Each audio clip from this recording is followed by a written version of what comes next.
had 2 gallery spaces, so I was actually working on 2 solo shows, and I was more focused on creating the work in the other gallery. So when it came time to kind of start putting this show together, and I started to build like panels that would be the background, imagining that the figures would hang in front.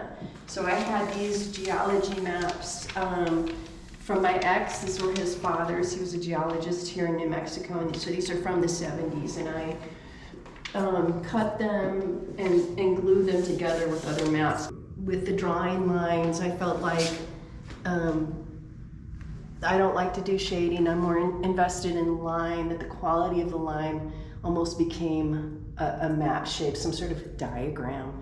So I wanted to combine the two and see where that led me. I've been collecting maps for many years as an artist, as part of my collage material. So I created one large panel from the smaller ones and stenciled the words. So I had to make the stencil myself, and that's actually part of the show now. You can see it as the ephemera over here.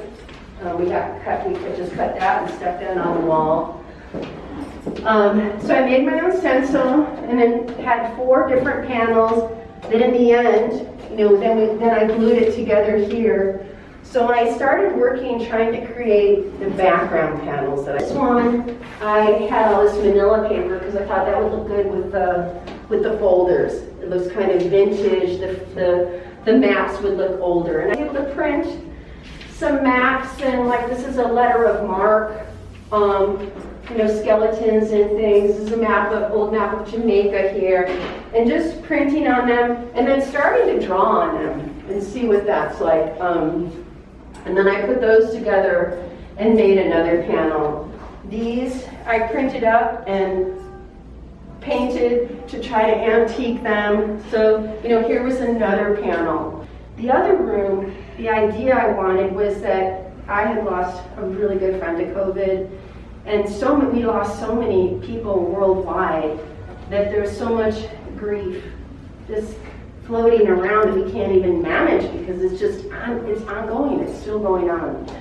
So the other room is archipelago of loss.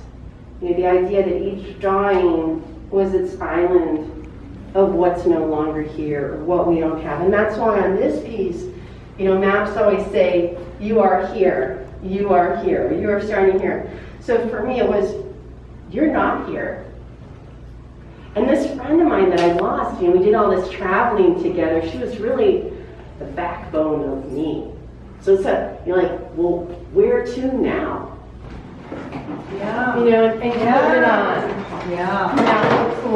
That looks So, stuff like that. And the paper clips are over there. Okay. We also have thumbtacks if you want to just stick stuff around.